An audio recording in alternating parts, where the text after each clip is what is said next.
I think a materialist approach to things is very, very consistent with my experience in Christian social justice. I feel like the deeper I get into anarchist practice, the deeper my faith is getting at the same time. I would hope that, securing means of life for all would be something all people of faith would say, oh yes, that's at the basis of what we believe.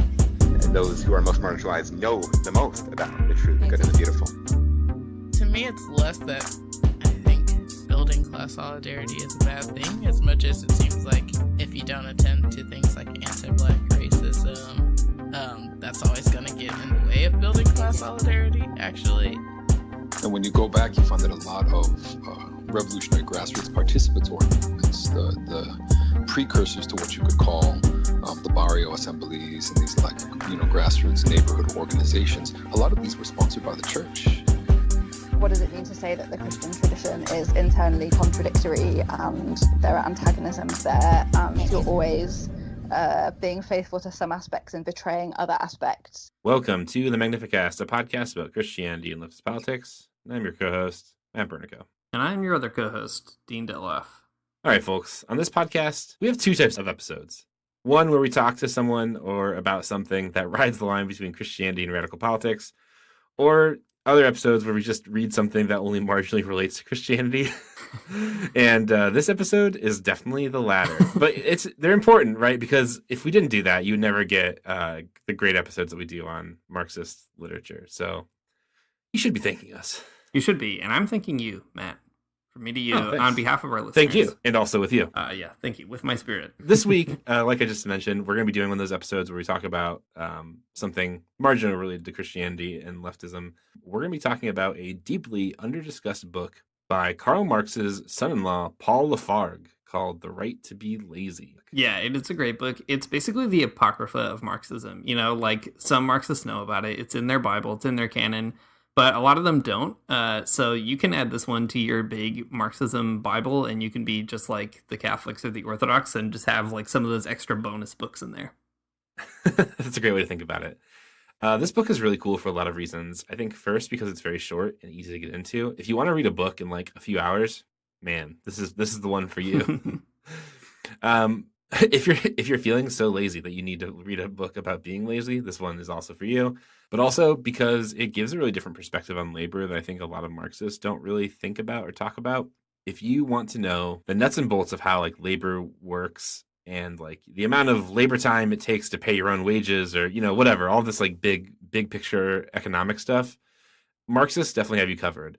But Lafargue's book asks a more interesting question altogether about labor, and that is, doesn't work just kind of suck? And it's a great question to ask because within the milieu of Marxism, right, labor is really important because that is the lever of power that workers have to pull against capitalism. Out of that particular movement of Marx, you get you get the labor movement. You get people advocating for higher wages and for shorter hours and all that kind of stuff. And Lafargue is here to say, but doesn't work just suck in general? Shouldn't we just think about that? In the very big picture, whatever. The workers' movement, obviously, I think it's very good. I'm here for the labor movement. I think people should be paid more and work shorter hours and get better benefits.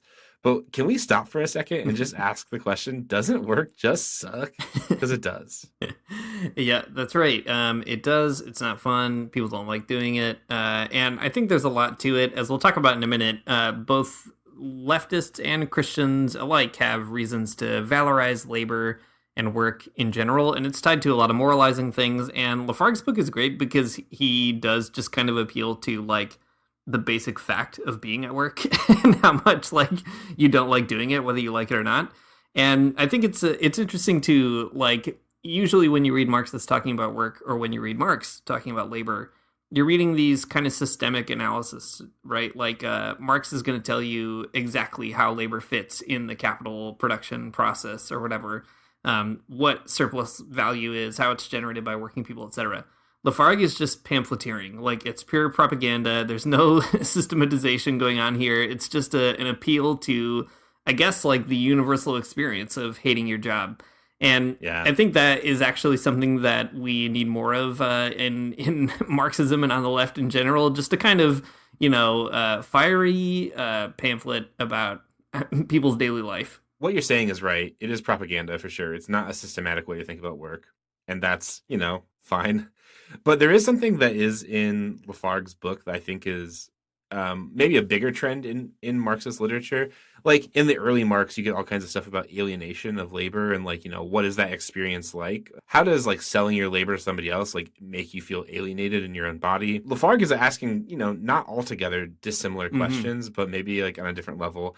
But you can see all kinds of other Marxists ask a very similar question to this like later on. I always think of, there's this book I really love by Bifo Berardi, who's like this Italian autonomist guy. He has a book called The Soul at Work, and it's like this sort of phenomenology of working in an office and about how much it's bad. Anyways, it reminds me of this book a lot too, because it's just really meditating on what that experience of work is like, and it really makes you ask questions about like, do you really like this? Is this how you really want to spend your life? And the answer is always no. That's right. There's also a bunch of other stuff that we should say maybe at the top and we'll probably get around to, but not as much as it deserves to be brought up, I guess, most likely in this episode is my assumption. But there's a lot of parts of this book that are pretty, like, they don't age well, I guess. We'll put it that way. They don't age well now, and they were also bad when Lafargue said it. When he said it, there's some anti-Semitic stuff in here for sure, tied up to Jews and the banking industry and so on. There's some stuff on women that is extremely weird. A lot of complaints about how women just aren't allowed to like gossip as much as they used to or whatever. It's very bizarre. Where in one line Lafargue does say, like, where did all the buxom ladies go? Yeah. Come on, man. Yeah. There's also like some kind of backhanded compliments to indigenous people in here where he's like, on the one hand, indigenous people, they know the work sucks and that rules. But the way that he talks about them is pretty colonial. And we'll talk too about how like there's a lot of other weird things involved in that because of Lafargue himself and like who he is and where he's from and his own kind of background. So anyway, all that to say, if you do sit down and read this book cover to cover, like there are some cringe moments for sure.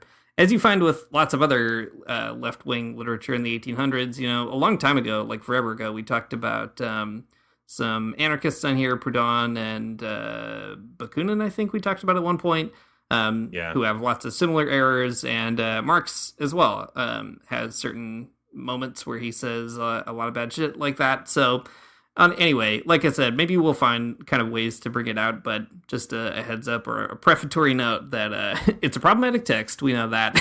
And it's not an endorsement of every word that Lafargue says, but I do think that, there's the contribution that he makes is not outweighed by those extremely bad things, nevertheless. So we'll talk about Lafargue in a second, but maybe before we do that, let's talk a little bit about why work is valorized by the left in Christianity. Matt gestured toward it already a little bit.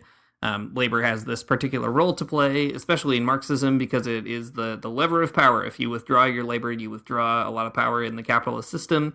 And it's also tied to more utopian goals, maybe in Marxism, right? That working people should be able to kind of embrace the productivity of humanity and do something cool with their labor or whatever. So lots of stuff going on there. And Christians also have lots of examples of valorizing work. I don't know, Matt, what do you think about, you're a Christian on this podcast. What do you think about maybe ways that work has like shown up in Christianity in general? How does it maybe valorize work? Yeah, I mean, autobiographically, I think there's a lot of ways, looking back on my own life and thinking about the ways that like the Christian place that I kind of like came out of definitely did push me to think about work in particular ways. But I think that like there's all kinds of interesting ideas that Christianity hands you about work, and maybe not like hands you directly, but like has kind of created like a big cultural scaffolding around it. Max Weber or whatever, we'll talk about the Protestant work ethic, and there's something to that too. And maybe we can talk about that more in a minute. But I guess whenever I think about Christianity and work, I always think that the place that my brain goes to first, which is I guess maybe weird, is the whole idea of like incarceration. Because I mean, first of all, you don't get to incarceration without the idea of Christianity and like penitence and that kind of thing, right? And I think that is definitely a great way to exemplify the way that Christians think about work and spirituality and like moralism. that, if you're in jail, you're incarcerated, you have to do some kind of work. Like, you're working it off. You have to keep yourself busy, even so you don't get yourself into any other trouble. If you have nothing to do, right? If you have no job to fulfill or function to kind of like busy yourself with, then you're going to fall into temptation. You're going to get bored, and you're going to end up doing something that you're not supposed to. You'll get bored, and you'll do a big sin. Yeah, idle hands are the devil's playthings, right? We have all kinds of things like that in our lexicon to draw that out. I think, too, there's just a lot of Christian valorization of work in different theological vocabularies and with different histories. Like, for example, in Catholic social teaching, work is a really big concept. It's tied to human dignity, and I think in some ways that are actually very good. Like, there's an assumption that people should have access to work, which is very important in a global capitalist society. As much as it sucks, if you're proletarianized, boy, do you ever need to have access to work. It's pretty significant. But, it can be sort of valorized in itself as I think you're right to tie it to incarceration or kind of penitence, right? It's the kind of thing that keeps you out of trouble. There's a really interesting essay by Marcuse on authority, where he talks about Luther and Calvin and their sort of theological innovation. And one thing he says is, like, the irony is of their breaking with the Catholic Church because of its authority. They don't really like get rid of authority itself. They like put the bishop in your brain instead, so that you kind of become your own policeman or something, making sure that you're not sinning. And Marcuse ties that to work, that at the end of the day, work becomes the outward example, and wealth is the example that you're working out your salvation, that you have, the signs of grace or whatever reflected in your working life. So I think there's different ways that it is parsed out in different Christian traditions, but there is something fundamental to Christianity that is, at least in the kind of like modern era, like the Protestant Reformation on, and maybe differently before that, but certainly in capitalism, work is just tied to Christianity in a very like moralistic way that gets us into big trouble. Yeah, and maybe it does for sure. It gets us in trouble to say that it's a type of moralism is right. There's maybe some ways too that it's not bad either. A lot of Christianity is like, it's coming to work in light of the idea that we have dominion over the earth or something like that, which is bad. I think that there are also a lot of Christians who conceptualize work in that particular frame, especially around the environment and like tending to the environment in like more positive ways too. I guess what I'm trying to say here is that Christianity has the capacity to like talk about work in a way that's probably healthier than than not. But still, I think Lafargue's point still stands. Doesn't work just suck. Yeah. All right. Well, let's get to Lafargue's point. Doesn't work just suck. And we should introduce who Lafargue is, one of the minor prophets of the Marxist tradition, one that you don't read about very often. Matt, why don't you get us going here? Who's Paul Lafargue? Yeah. Paul Lafargue was born in 1842, and he died of suicide, complicatedly, in 1911. We can talk about that later, maybe, or maybe not. It's just a lot. Interesting enough, Paul Lafargue was born in Cuba. We love it. I'm sure there's a great statue to him somewhere in Cuba. I'd hope so, at least. Maybe not. Hard to say. Lafargue's grandparents were from Haiti, which is interesting. They, they were there after the Haitian Revolution. Paul Lafargue was a person of color, which led to a lot of social hardship, I think, and lots of like difficult familial relationships, especially with Marx and Engels, and I think probably everybody in Europe because of white supremacy. So maybe we could say it that way. Yeah, his heritage included French Christian, French Jewish, Jamaican Indian, Dominican mulatto, all these kinds of things kind of like mixed together for this person. And a pretty interesting background though, I think, to have as like this extremely like militant and interesting Marxist who's doing something kind of like wildly different than Marx himself. That's cool. I've alluded to this a few times already, but Paul Lafargue was married to Laura Marx, which is Karl Marx's daughter. Interesting. I don't know. It's hard to know exactly what to make of all the biographical information sometimes, but like the familial relationship to the Marx family is extremely important for Lafargue because I mean, he's writing these pamphlets about work and all kinds of other things for sure, like lots of propaganda. But he is like a huge popularizer of Marx in France and also in Spain, which are some pretty big deals. I mean, it's hard to imagine Karl Marx as a person in France that like people don't know about, but they didn't until Paul Lafargue came to tell them. He spread the good news not only to France but also to all the Spanish anarchists. So very cool. He spent time at the Paris Commune, which is a big deal. He was like really involved in all of the good leftist stuff in like France in the 19th century, just like strikes, protests, newspapers, agitation, all of it. And even this is kind of later in his life, but interestingly enough, he was in and out of prison quite often for all of those things that I just mentioned. But in 1891, he was actually elected into French Parliament while he was in jail. So you love it. Just like Donald Trump, he did it. Paul Lafargue did it, and I'm sure Donald Trump can do it too.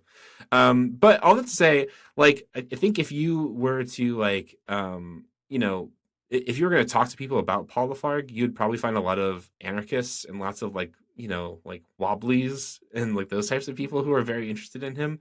But in his life, Lafargue was extremely anti-reformist. He was like a really straightforward Marxist.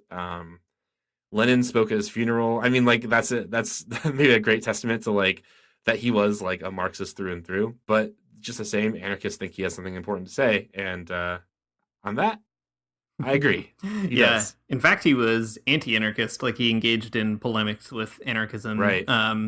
But it's interesting that anarchists have picked up on him, and you can kind of understand why. The way that he talks about work, as we mentioned, is different for sure than how Marxists tend to talk about it. And in fact, my guess is, a text like this is probably not going to find a lot of good readers among a lot of other Marxists. I would assume that Lenin, for instance, probably would have liked to say something nasty about this book, but maybe didn't because, or at least didn't to my knowledge, because of the sort of personal politics involved. Lafargue and Laura Marx were also really close with Engels. In fact, Engels left them a lot of his estate when Engels died.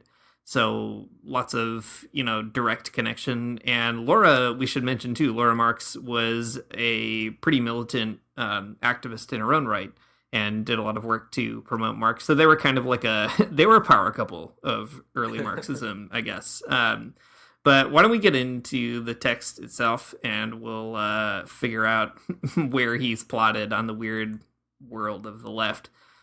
So there's a bunch of interesting things here, but I think the first thing I want to talk about is the way he talks about moralism and work, because we'll talk in a second about maybe where like the materialist part comes out, because Lafargue has a really interesting note on overproduction and work, but he kind of grounds it all, as we said earlier, in this sort of more existential reality, right? Like work sucks and sort of how do we get there?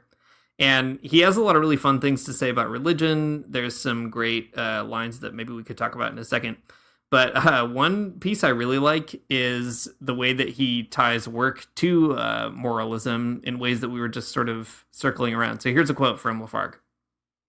"Modern factories have become ideal houses of correction, in which the toiling masses are imprisoned, in which they are condemned to compulsory work for 12 or 14 hours, not the men only, but also women and children. And to think that the sons of the heroes of the terror have allowed themselves to be degraded by the religion of work to the point of accepting since 1848 as a revolutionary conquest the law limiting factory labor to 12 hours. They proclaim as a revolutionary principle the right to work. Shame to the French proletariat. Only slaves would have been capable of such baseness. A Greek of the heroic times would have required 20 years of capitalist civilization before he could have conceived such vileness." There's a lot of other lines like this in Lafargue. He really gets himself going rhetorically. But I think what I find so interesting is that it's kind of like if Nietzsche had been a Marxist, I feel like this is what he would have said. There's this sense that the weak, the capitalists, have kind of enslaved the strong, the working people, the proletariat, by sort of like pulling one over on them or duping them with a certain kind of morality that working, it's the kind of thing that you should have a right to work. And you should be really excited about working. And in fact, you should want to work a ton. And I think what's really fascinating is Lafargue has this appeal not only to the fact that work sucks, but also he often appeals to these more like heroic times of the Greeks where people were just sort of, I don't know, like lazy. You know, the philosophers were lazy. He does note that, like, yeah, they had slavery in those societies, but he, like, writes it off as a product of its time or something. But, you know, you get this kind of, like, sense, just like in Nietzsche, that there's this, like, Dionysian energy in the Greeks that we've covered over with our modern society and our kind of made-up morals. And what we really need to do is, like, release our, I don't know, like, our pent-up energy into who we're naturally supposed to be instead of, like, all the trappings of capitalist civilization. And I think, like, there's some problems with the way that story is told, for sure, in Nietzsche and in Lafargue. But there is something really, you know, there's a moment of truth in it, which is that, like, the powerful, the ruling class, they do sort of tell a story that is designed to entrap people and entrap the majority of people into a narrative and sort of encourage those folks to identify with it, right? Or in the Marxist tradition, we would call something like ideology, that you get sucked into it. And I think that is great. Like, it's a kind of critique of, like, the ideology of work itself. And I think that's an important note for those of us on the left. It is an important note. But yeah, that's great to lay out sort of like the moralism that Lafargue sees in work. I think that's important. And not only is like Lafargue pointing this out in an interesting way, but he's like actively railing against it, right? It's not just that there is a moralism about work, but it's also that it's like at the detriment to all people that we have to figure this out and like reject it. In the very first, like the first lines of The Right to Be Lazy, he says, in capitalist society, work is the cause of all intellectual degeneracy, of all organic deformity. So it's just like, it's not even just that like we should observe this as an interesting thing, an interesting phenomenon, a type of ideology, but you have to reject it because it's like, this is the thing that's going to break your brain. Mm-hmm. You're going to trick yourself into working for somebody else and like, you know, letting them live high on the hog while you sweat away working for nothing. I think that it is such it's a good observation though, right? Because especially the story that our particular society right now tells about money and work and, you know, who is deserving and who is not deserving is so off the rails. Like, for example, last week I was in Washington, D.C., and there was a hearing for Starbucks workers and the former CEO of Starbucks, Howard Schultz. And during the hearing, Bernie Sanders was like railing on Howard Schultz because he was a billionaire. And Howard Schultz was like, well, listen, let's not call me a billionaire. I mean, I worked for this money, he said. And it's so funny because no, he didn't. He didn't work for that money whatsoever. That guy has probably never made a latte in his entire life. And I guess that's why it's frustrating. But it's great evidence of that like type of weird degeneracy that you kind of like fall into, or you fall into believing that like, yeah, I guess this guy who does have like $3.2 billion, I guess he deserves it. He worked hard for it. No, he didn't. That's a very silly way to think about it. And because because you work for him or whatever doesn't make you any better or any worse. It just makes this guy rich, and you gotta be real about that. Yeah, exactly. He also has some really good ways of calling out Christianity on this. Sometimes he says that Christianity sort of goes hand in glove with this kind of thing, and then other times he creates some distance. Like I said, it's not a systematic text, right? It's a pamphlet. So I think Lafargue is just like throwing everything at you, and maybe one of the arguments will stick. But in the beginning of chapter 1, he has this neat little passage that I want to read. And the opening is really cool. It really sounds like the opening of the Communist Manifesto in a really funny way. So he says, "A strange delusion possesses the working classes of the nations where capitalist civilization holds its sway." This delusion, almost as if it's a specter. Yeah, exactly. But it's the specter versus the delusion, right? The specter of communism, the delusion of capitalism. Right. He says, "This delusion drags in its train the individual and social woes which for 2 centuries have tortured sad humanity. This delusion is the love of work, the furious passion for work, pushed even to the exhaustion of the vital force of the individual and his progeny. Instead of opposing this mental aberration, the priests, the economists, and the moralists have cast a sacred halo over work.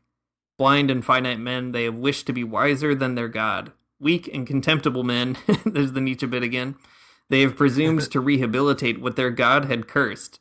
I, who do not profess to be a Christian, an economist, or a moralist, I appeal from their judgment to that of their God, from the preachings of their religious, economics, or free thought ethics to the frightful consequences of work in capitalist society. And Lafargue goes on to point out, like, Jesus is out here praising the lilies of the field and the birds of the air, being like, you should be lazy, just like these guys. He points out how God creates the Sabbath, the day to be lazy. And I think that's really funny, too, that Lafargue is like, look, I'm not even a Christian. And, like, you guys are betraying the fact that your religion says that you shouldn't be so worked up about work. I think that's great. To call it a delusion, I think is exactly right. Especially like in professional fields that like urge you to over-identify with your work, you can start believing this kind of thing in like good faith, and it's so bad. This has definitely been my, like, autobiographically here, this has been my experience in like academia, because you're doing research, right? Because you're kind of like pouring yourself into a particular body of work and you're trying to produce something that's like interesting for people, you over-identify with that for sure. And you end up working like a lot more than you should, because you've tricked yourself into thinking that your worth is like tied up in this, right? Your moral worth, like you're better than everybody else at your university because you're in the office even during the summer trying to like get a grant or plan a course or whatever, and really what you're doing is tricking yourself into working more, and you should stop. You should stop because it's bad for you. Yeah, exactly. And the idea, too, of it being delusional, I mean, Lafargue has a pretty funny through line in the text where he is, like, constantly talking about the proletariat being dumb, or, like, not being smart enough to recognize that it's being duped. And there's some problems with that, I think. You probably shouldn't call the working class stupid. But, like, also the sense of impatience is pretty understandable, right? And what he's trying to do with that rhetoric, I think, is to awaken the masses to say something like, look, they're pulling one over on you and they're getting extremely rich by doing it, and you should just not let them do that, right? It's a kind of like summons to wake up and stand up to that kind of narrative and take yourself out of it. I think it's cool to have that sort of existential critique in Marxism as well. It's not all political economy all the time, and that's important too. Yep, super important to do both, because I think that this type of book really does help you kind of connect the ways that capitalism works on you in particular. And that's an important piece of the puzzle, right? I mean, it's great. You got to know the systematic parts of it for sure. But like knowing exactly what it's doing to your brain, I think is worth considering. Yeah. Well, we should move to the political economy part, nevertheless, of the book, because it is in here and it's maybe easy to miss if you're not looking for it. So in the book, there is a whole chapter on overproduction, which is a really interesting problem in Marxism. It shows up in Marx already himself. He talks a lot about it. But if you've been listening to the show for the last few months, we've been talking about it on here as well. When we were talking about Monopoly Capital, for instance, the book by Paul Baran and Paul Sweezy, they have a lot to say about overproduction and consumerism. And I was kind of surprised, actually, that the core of their insights or argument is found already in this extremely short book. Maybe not as detailed, but like in basic broad strokes. So overproduction, as you can probably guess if you've never heard of it, but you can guess from the title of the term, is capitalism's propensity to make too much stuff. And it deals with that problem in all kinds of ways. It deals with it by, first of all, needing to consume it. So you got to find a market for it so you can unload it and make profit. But if you can't do that, then you just destroy it or waste it or find some way to get it out of circulation, get it out of the market so that people can't buy it, so that you don't create a big problem for yourself not making any profit. So it's a cyclical problem that Marx talks about a bunch, and like I said, gets sort of taken up in other ways later on. But the way that it is talked about by Lafargue, I think, is also really interesting because he sort of puts together the political economy part and the existential part in this. So maybe I'll start with the existential piece a little bit. So Lafargue says, because the working class, with its simple good faith, has allowed itself to be thus indoctrinated, because with its naive impetuosity it has blindly hurled itself into work and abstinence, the capitalist class has found itself condemned to laziness and forced enjoyment, to underproductiveness and overconsumption. But if the overwork of the laborer bruises his flesh and tortures his nerves, it is also fertile in griefs for the capitalist. It is such a funny kind of observation, I think, because Lafargue is saying, like, this propensity to like make too much stuff or to build a consumer commodity-based society. If you're a working person, it's really harmful because you work yourself to death trying to produce all this stuff that you probably can't even consume. But it's also like a spiritual crisis for the rich, which he talks about a lot. There's this sort of like critique of ennui, or, you know, like rich people not being able to know what to do with themselves, or kind of facing an existential crisis, that they're, as he puts it, condemned to being lazy in a bad way. So like, you'll see this a lot, I think, in the book, where Lafargue is saying workers should have the right to be lazy and they should refuse work. And the other side of that equation is that capitalists should actually be sort of forced to learn about work, and they should, like, their laziness is exactly their undoing. So there's these interesting reversals there. But I really like that bit about overproduction, like living in that society. It creates these sort of existential problems on both sides of the labor equation. Yeah, you know, when I read this, I started feeling kind of anxious, because it's like, man, if in the 1860s or whatever, over capitalism is like overproducing and people are overconsuming things, think how much worse it should be now. Yeah. just just feeling about like all of the ways that goods are overproduced, and I mean, it's interesting though. I mean, the double move here is that like the workers should have the right to be lazy. The wealthy, the bourgeoisie, they already have the right to be lazy, but they're doing it in this way that's like, you know, at the expense of everyone else. There's another line that I thought was really pretty good. This is from the very beginning of that section, and Lafargue says, "The blind, perverse, and murderous passion for work transforms the liberating machine into an instrument for enslavement for free men. Its productiveness impoverishes them." I like this too, of kind of like mapping the problem on automation and technology. Mm-hmm. Automation now is, you know, extreme. Like it's a perfect science, I think, maybe in like factories and warehouses, right? There are engineers that can build you a robot that will make most things, and isn't that interesting? But like automation was sort of at the beginning of its like journey upward of its ascendancy to like the scientific form of like capitalist production, I think, when Lafargue was writing this.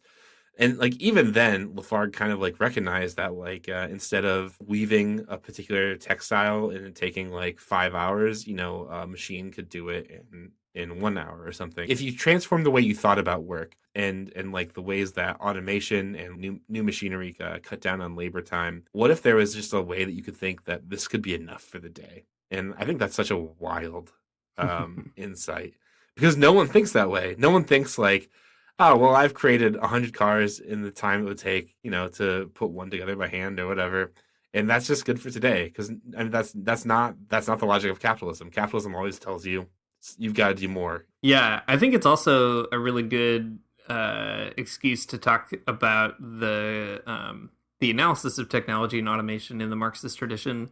Every once in a while, you see like a tweet that goes around that's like, Marx didn't know anything about automation. He had no idea about AI or whatever. And like, literally this week, I saw that tweet. Yeah, exactly. First of all, Marx had a lot to say about it. It's a pretty major piece of Capital. But Lafargue here is like putting that insight to use in a pamphlet, right? Like it's pretty common knowledge in Marxism that this is a thing. And Lafargue's point is that what should be maybe the natural conclusion is like what would take, you know, an army of like seamstresses is the example he uses to like make a garment or something takes, you know, one machine a lot less time to do it. The natural conclusion is like, okay, great. I guess we like don't have to do that. Like we don't have to do that work. What a great thing. But instead, Lafargue says the response is to say, that's fantastic. It liberates us to do more work of other kinds. And that's like the big thing that Lafargue says, like, we can't take the victory. Like we can't celebrate the achievement that this machine liberates us from work. Instead, we double down on the need to find work elsewhere. And I think there's something interesting there where, you know, like I said earlier, in a capitalist society, if you're proletarianized, it's really dangerous to not be working because you will die, right? You won't have money. You won't be able to buy food or pay rent or your mortgage or whatever. And so you're constantly like looking for more work. And in some cases, you're compelled to do work that you don't want to do, or, you know, that is genuinely dangerous and so on and so forth. And I think Lafargue is making a great point about how that, like, you know, the psychology of being proletarianized can also like force you to accept your chains rather than throw them off. And I think that's also just a a unique insight and something that is like a good thing to maybe point back at people who are like, well, Marx couldn't understand anything like automation. Like the Marxist tradition has a way of talking about it, and it talks about it in a way that is liberating, although maybe not in like a weird left accelerationist thing, but that maybe that's an aside we don't need to go down. But it's I think it's important to recognize this stuff's already coming out in the 1800s. I think that's important. My academic background is like studying the history of technology, and I always feel like really weird when people start talking about, being too utopian about machines and automation and all kinds of things like that. Because I think in a way that a lot of people don't realize, even automation has a real human cost, and capitalists never want to show you that either. But anyways, I think that still, like, the point that Lafargue is making is exactly right. You should take the win. Stop working. Don't make more if you don't have to. There's no point. It's stupid. Yeah. It is clearly, I mean, it is, I think, the definition of delusion, though, right? That, like, you think that you have to produce more, but, like, for who, for what, why, all these questions should occur to you, but you never do. The other thing that I think is interesting, too, though, you were saying a minute ago about the, like, psychology of the proletariat, I think is good. Something that he calls out a bunch of times in this book is just that, like, the idea that like the labor movement is like always asking for too little or always contextualizing their demands like kind of wrong. And to me, that's okay, listen, if you're a leftist intellectual and you're writing theory, you shouldn't recommend what workers should do. That's just, it's bad form, and you're going to end up looking dumb. So there's that to it. But it is, because it's a historical text, because he's, approximate to Marx, I guess I'll let it slide. And he's also in the shit with them too, right? Like he's out striking and everything else. Yeah. And like in jail and whatever. Yeah. So he has more skin in the game than people like making a YouTube essay or a podcast or whatever. But all that to say, I think that's a really interesting intervention to be like, well, you can ask for higher wages. Sure. You can ask for better benefits. You can ask for shorter, work time. But like, you should be asking bigger questions, like, why are you doing this in the first place? Like the underlying assumptions that go unquestioned, I think are worth asking if you're a person who's, really fighting for your for control over your labor power. Yeah, I mean, that's the political education piece as well, right? That like, yeah, workers need short-term gains, but they also need a long-term vision of what it would mean to have a society run by working people. I always think of that line in... the name of the text that is very famous is escaping me, but the real Lenin heads will remember it. There's a line in one of Lenin's extremely famous essays where he talks about there's this accusation that like, oh, well, working people, like they're too busy working to like understand any of this stuff about like putting society together in a different way or really thinking through what it would mean to have a worker controlled society. And Lenin's solution is like, yeah, I don't know, like a political party should just pay some workers to like read a book and like skip a shift, like if it's as simple as that, like having more time, then we should build a movement that will, make sure that they have the time to do it. So it's kind of like not shrinking back from the problem, but meeting it head on, I guess, in that way. And you get that sense that Lafargue is kind of saying that too, we should be asking for more. All right. So a little bit more on the political economy piece. So there's lots of existential stuff going on. But there's another cool thing where Lafargue anticipates conversations about imperialism that will really get going in the 20th century. So I'll just pull out one quote here. He says, confronted with this double madness of the laborers killing themselves with overproduction and vegetating in abstinence, the great problem of capitalist production is no longer to find producers and to multiply their powers, but to discover consumers, to excite their appetites and create in them fictitious needs. Since the European laborers, shivering with cold and hunger, refuse to near the stuffs they weave, to drink the wines from the vineyards they tend, the poor manufacturers, in their goodness of heart, must run to the ends of the earth to find people to wear the clothes and drink the wines. Europe exports every year goods amounting to billions of dollars to the four corners of the earth, to nations that have no need of them. But the explored continents are no longer vast enough. Virgin countries are needed. European manufacturers dream night and day of Africa, of a lake in the Sahara Desert, of a railroad to the Sudan. They anxiously follow the progress of Livingston, Stanley, de Chaillu. They listen open-mouthed to the marvelous tales of these brave travelers. I think this is actually really important, and I never really caught this until rereading it, but this is a problem that you get addressed by Rosa Luxemburg, very famously, and then again in some other people like David Harvey talks a lot about this kind of mechanic, and then Brandon Sweezy in a different sort of way, and lots of other people too. But the key basically is that when capital has a problem of overproduction, it's got too much stuff, it needs to find people to buy it, to consume it. And it has to sort of deal with its surplus capital by dumping it somewhere else. And it needs to constantly expand in order to do that. So there's this kind of like necessary imperialist logic tied up with capitalism, so that a capitalist mode of production couldn't really happen without the ability to expand into new markets, to find new consumers, and so on. And the fact that Lafargue is actually making that observation as early as this, maybe not in as detailed a way, and there's a few parts missing that will be filled in the 20th century by all those thinkers I mentioned. I think it's pretty impressive, nevertheless, that he's sort of picking up on that already in this text and noting that capitalism has this economic need to keep on expanding in these arbitrary ways. You get the sense that it's like the irrationality of the system that really is like getting under his skin. And I think it's cool that he anticipates that imperialist critique. Mm-hmm. Yeah, it is very cool.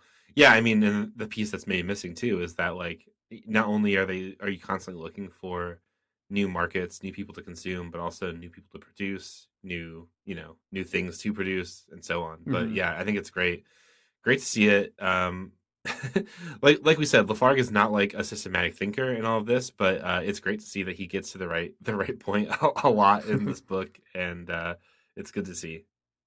Yeah. Two more bits on that, and then we can move to maybe Lafargue's vision of a socialist utopia as much as he gives it. So he also talks about consumerism a lot in this text, and he will talk a bit about, I guess what I just mentioned, that quote about needing to create fictitious needs. Mm-hmm. That's something we saw in the Brandon Sweezy book, and you see in all kinds of, maybe that's probably the one thing that like all Marxists are good at talking about is like advertising, Yeah. That you don't really need 1,000 brands of maple syrup, but guess what? The market is going to make them, and it's going to make you want them. So that's great. There's this great critique too of capitalists basically being burdened by having to consume, and the production of luxury goods that is arbitrary, all because of the dumb logic of capitalism. So that's great. It's all in there. There's also this really interesting point about how the sort of enemy of capitalism is the working class. And as you said at the top of the show, Matt, like he had visited the Paris Commune. He was already involved in real revolutionary struggle. He makes an interesting observation that Belgium is like considered by all of Europe to be a neutral nation. It's not going to war with anybody, and nevertheless it has like a gigantic army. And he's like, why? Why is that?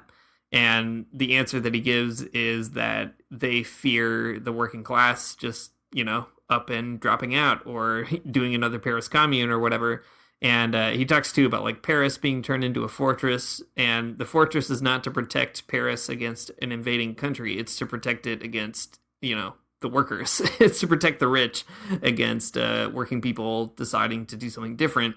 And I think that's really important too. Like you get this sense in Lafargue that, especially in the overproduction chapter, there's this coming together of the economic logic of capitalism, the expansionist logic of capitalism, and then the militarizing piece of it that all sort of come together in just a few, short pages. So anyway, just neat to like see that all coming together. I guess I just had this assumption in my own brain that Marxism just took longer to figure that out. And I guess it didn't. Marx's son-in-law figured it out, drawing from Marx. So it's all there already. It is all there already. It's great. I'm sure Marx read this and he probably didn't like it. I didn't look that up. I should have looked to see what Marx's actual like response to this was. But Marx was always like grumpy about everything. So who knows? Who knows what he said? Maybe we'll report back in the future. Do you know, Dean? I don't. Let me see, actually. Let's look it up right now live.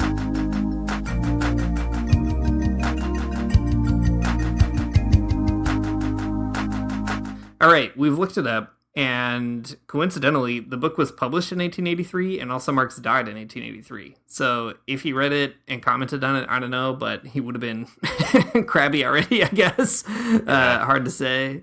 Marx is in really bad health towards the end of his life, too. So I don't know. If he didn't read it, you would not be surprised, I guess. He was way too busy reading about Russian peasants at that time. Yeah, exactly.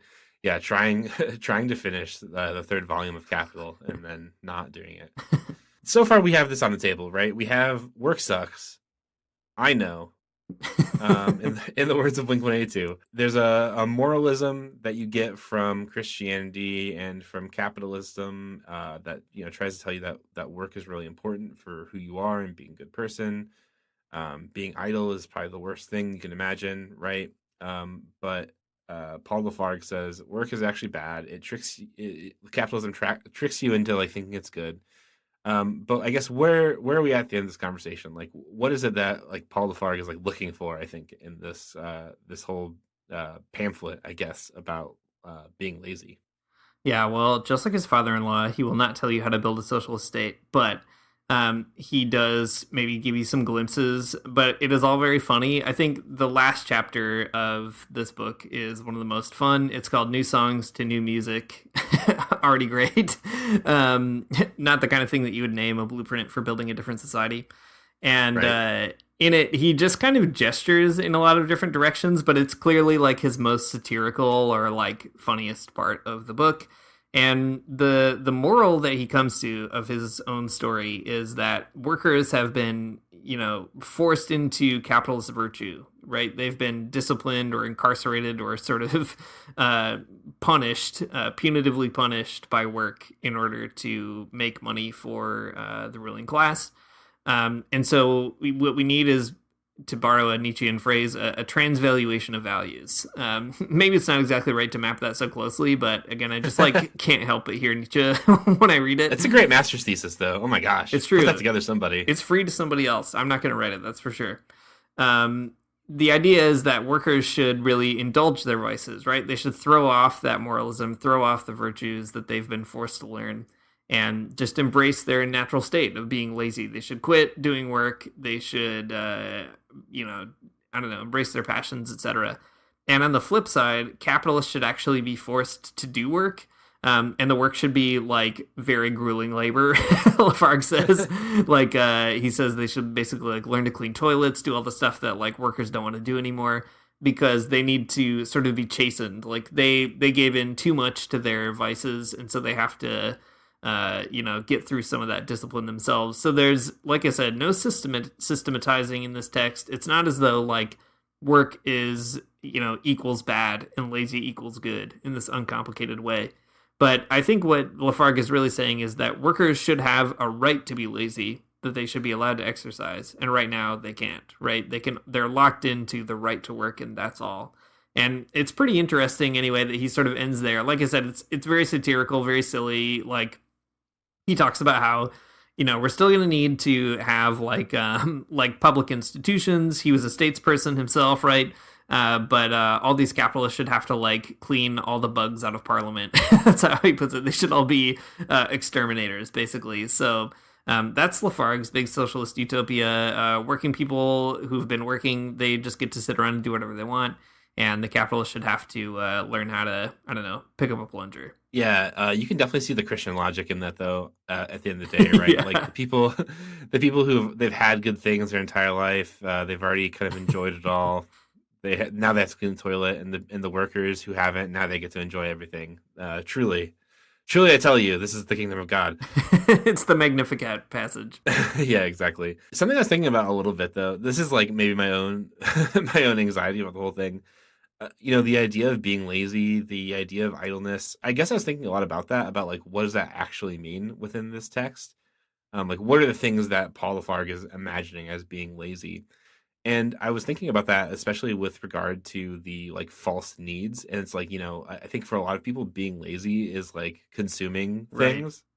Right. And that gave me a lot of anxiety to think about. Like, My idea of being lazy is like sitting around all day and playing video games, but it's like, is that really being lazy? And am I really just like enjoying consumption?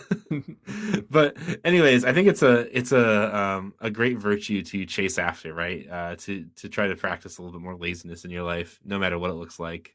Askew the anxiety that it might cause you, and just try to get down to not doing anything.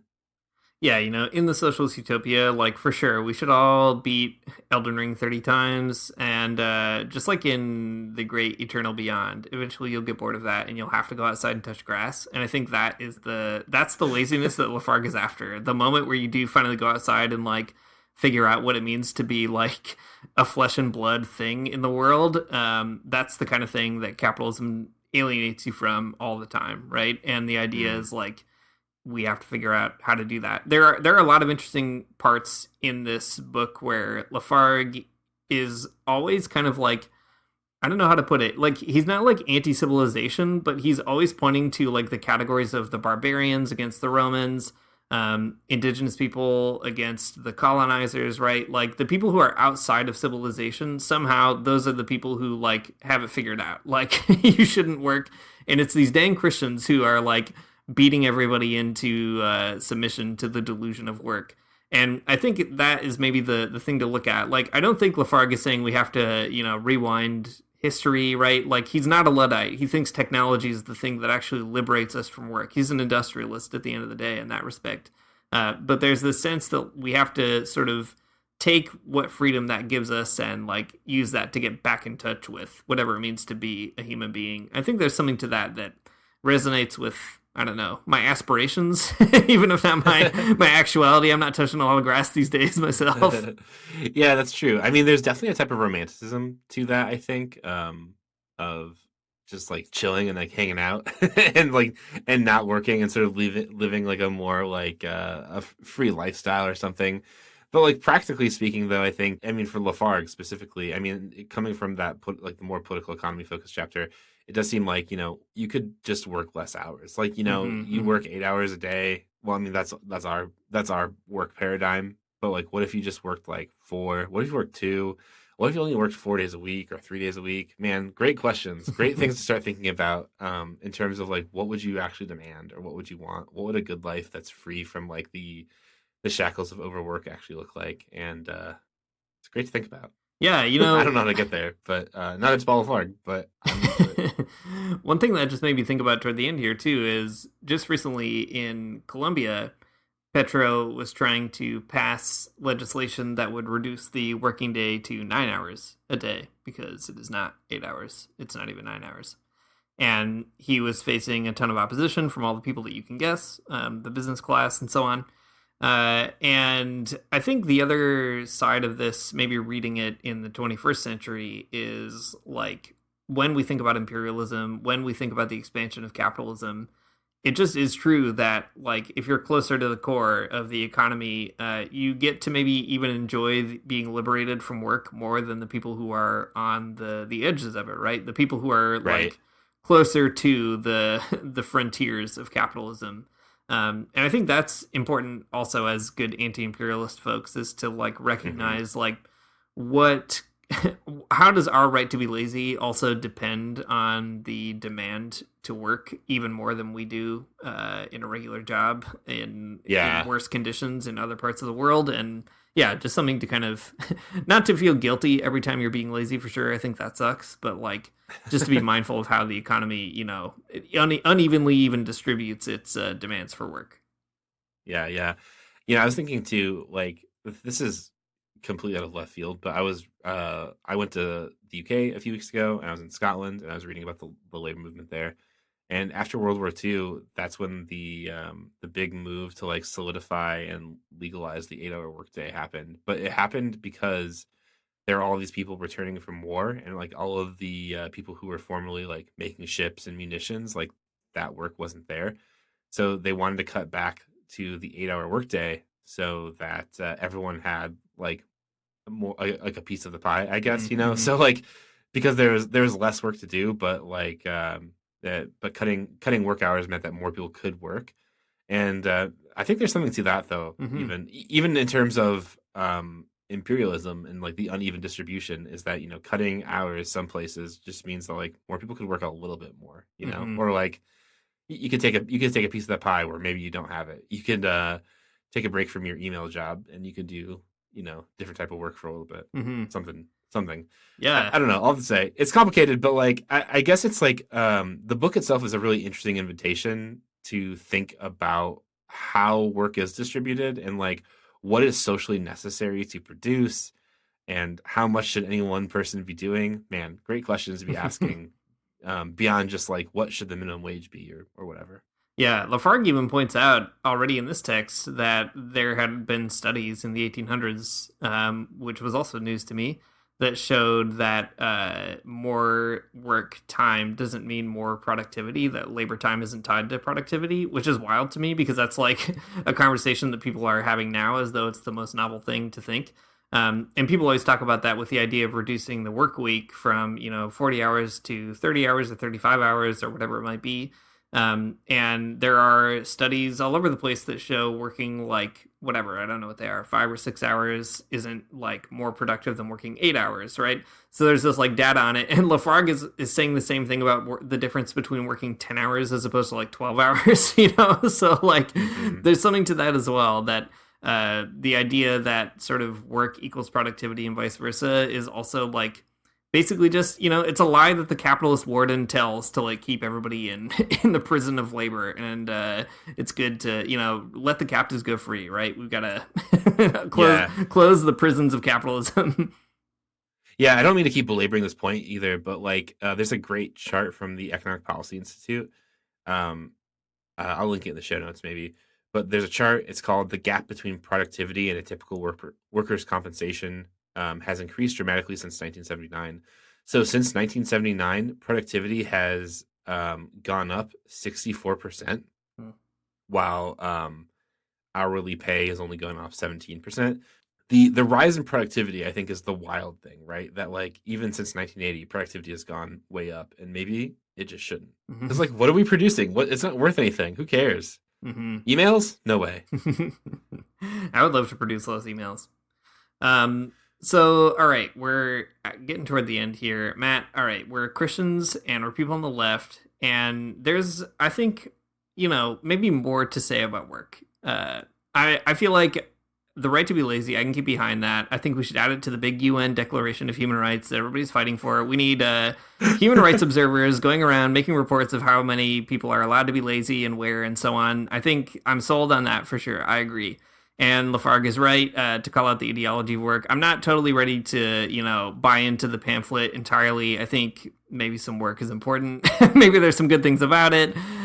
Maybe you even get a little bit of the sense of, not alienation from work, but a certain kind of authenticity or something. I don't know how to say it, but there's more to it. But I don't know, Matt, what do you think? As a Christian on the left, what should we make of Lafargue here? Yeah, I think that there's a lot of like reckoning we have to do with the stories we tell ourselves about work and like about morality and self-worth and stuff. But also I think there are some interesting examples, I think even from our own faith tradition, that might give us some like insight into kind of being lazy. This is the pivot that Leonardo Boff always makes, and it's the pivot that I think I want to make too. But like Saint Francis, a great saint, because at the end of the day, he's feeding the birds. He's like living sort of a life of poverty and not working really. It's and a great example for Christians.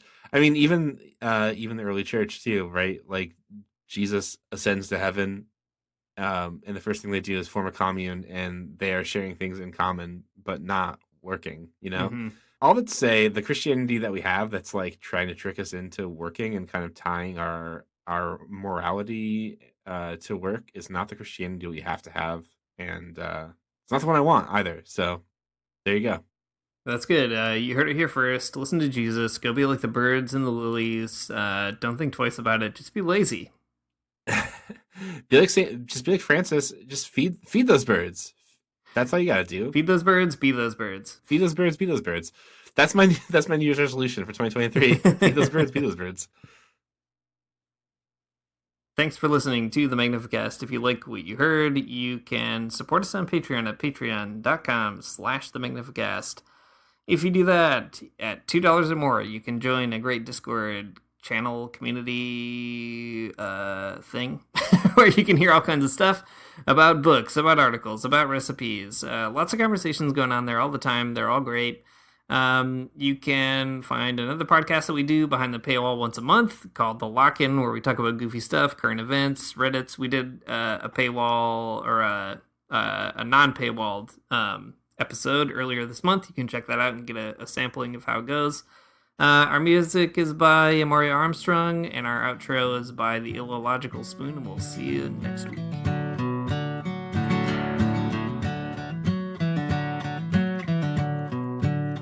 I don't wanna get up for church in the morning, souls alive. Heaven come to earth and there won't be no church. We'll meet down by the riverside. There we'll swim with all creation. Never get tired, never bored. Don't worry, someday there'll be no dam between us and our Lord.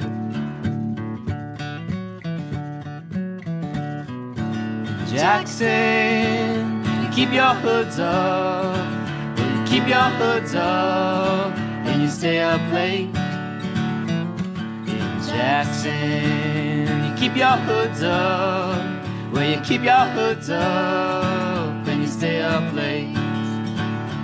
Oh, don't mind a cold night, but we might mind if you leave too soon. So come on now, it's still early. At least I would have